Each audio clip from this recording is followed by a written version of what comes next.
Bueno, mi nombre es Carlos Valderino García. Dicen que soy poeta.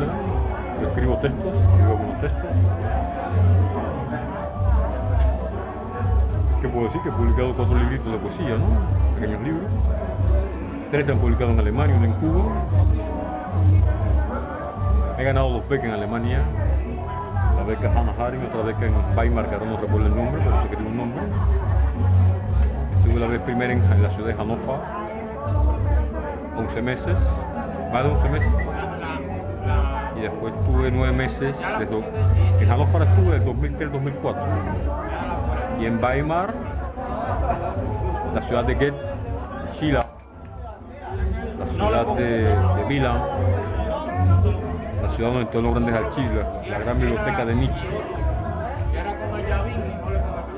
Una ciudad mítica. Estuve 9 meses. Para mí fue un gran honor que me invitaran a esa ciudad, porque estuve invitado por el alcalde de la ciudad de Hannover, también por el alcalde de la ciudad de Weimar. Pues, he hecho lecturas en Hannover, en el Buró de Literatura de Hannover 3 veces, estuve 3 veces. También hice lecturas con los profesores de literatura del Estado Federal de Baja Sajonia, de Hannover. Hice una lectura en Bremen, una lectura en Hamburgo con el profesor de literatura de la ciudad de Hamburgo. Fui invitado por el Instituto Iberoamericano de Berlín en el año 2004 y por la Universidad Alexander von Humboldt de Berlín. Hice una lectura en el Instituto Iberoamericano de Berlín en el 2004. Hice una lectura en Dortmund, ciudad alemana. Hice lectura en la biblioteca de Weimar, la Universidad de Dresde y en la Universidad de Colonia. También fui invitado a hacer una lectura en Venecia, en el año 2003. Mis textos han aparecido en varias antologías.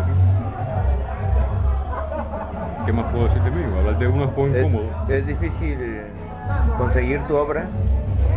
Es bastante difícil, porque no se ha publicado en Cuba.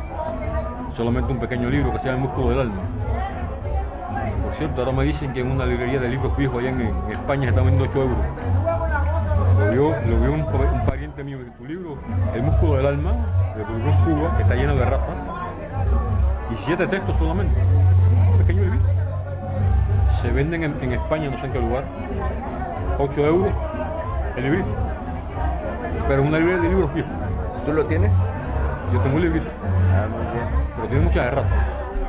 Y hay textos que están, y los textos, esos textos aproveché la primera decisión para volverlo a publicar. ¿Es difícil asistir a encuentros de poetas?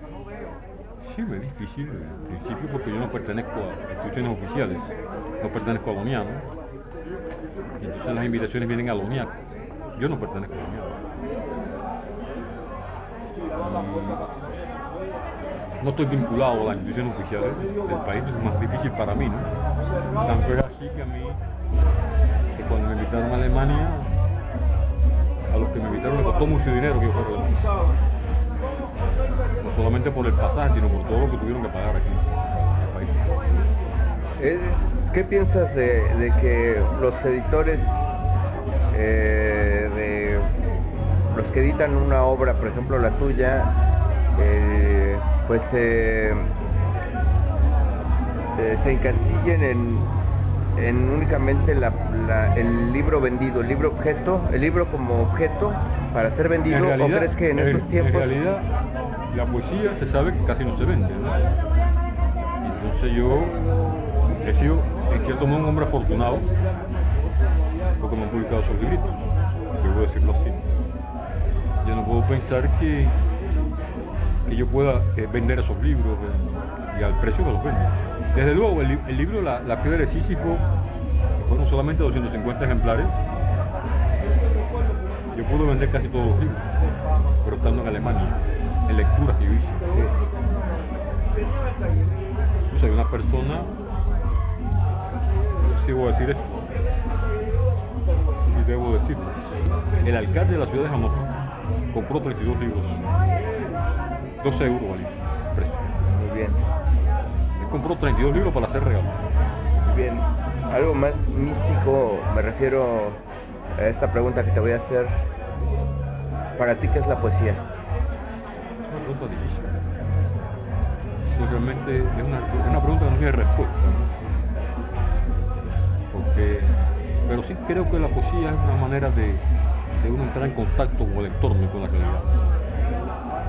Y tratar de uno revelar la realidad también. Y tratar un poco de esas cosas que a uno como una especie de misterio, ¿no? Tratar de uno revelarlo también, un pueblo descubierto. Pero ante todo es una manera de uno tener un contacto con el entorno. Y también en muchos respectos la poesía puede ser también una especie de catarsis. Muy bien. Respecto a la poesía contemporánea que se produce aquí en Santiago de Cuba, tu opinión. Es que no la conozco mucho. No la conozco mucho porque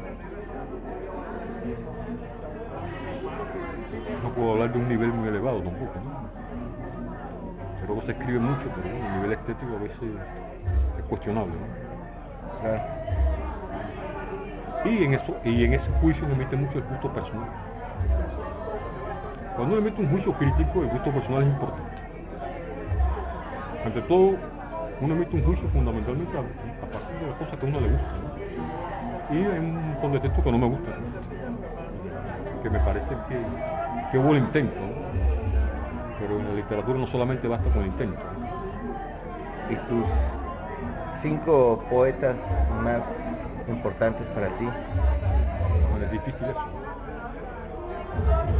Porque además yo a veces tengo una especie de... Tengo como íconos de poetas que casi no se conocen su obra, ¿no? No sé, más bien por su vida, ¿no?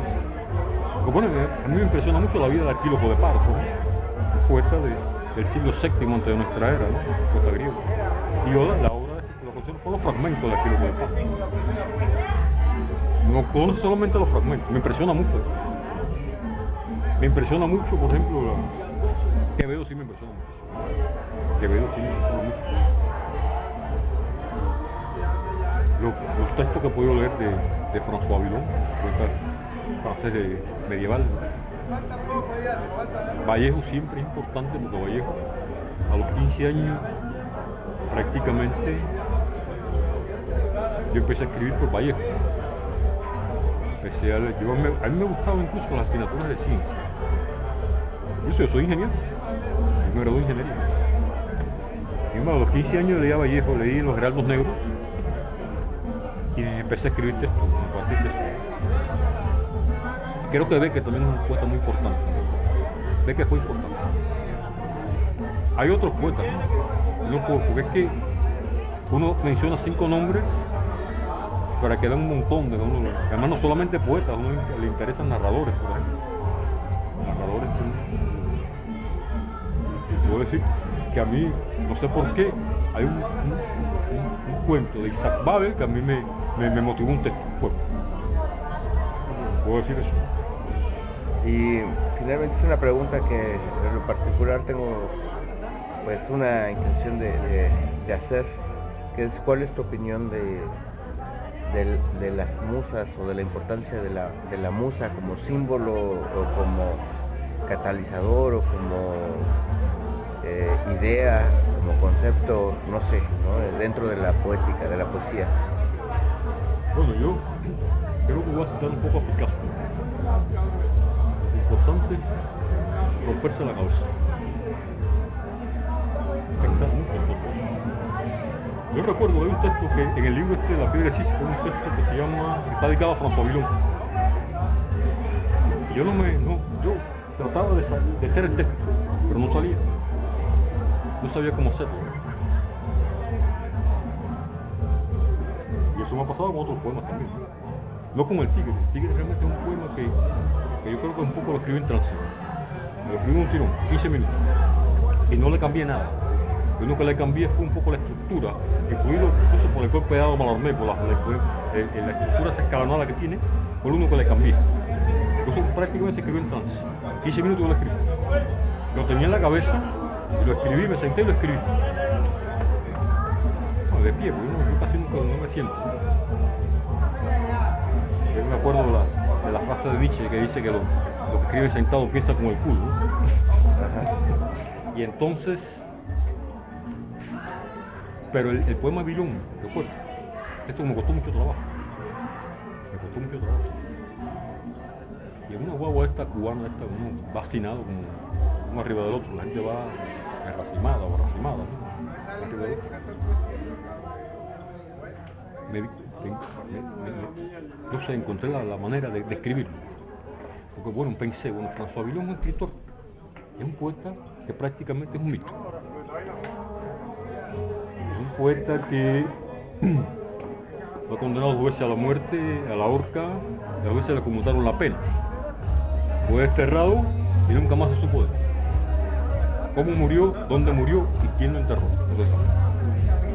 Por tanto, al entierro fueron fantasmas, pero fantasmas ilustres, que los reconocen como un gran poeta.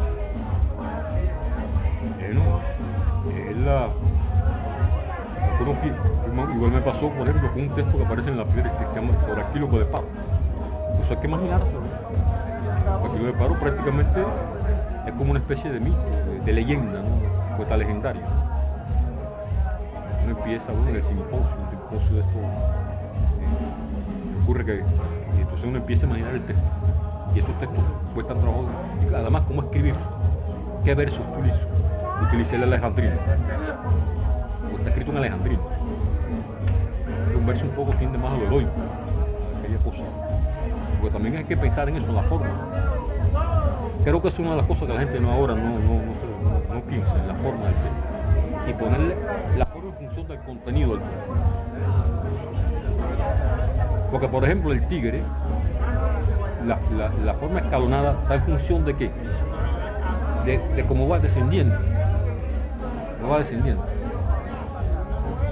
Y la impotencia, la desesperación y la impotencia y el destino que es inexorable. No puede vivir.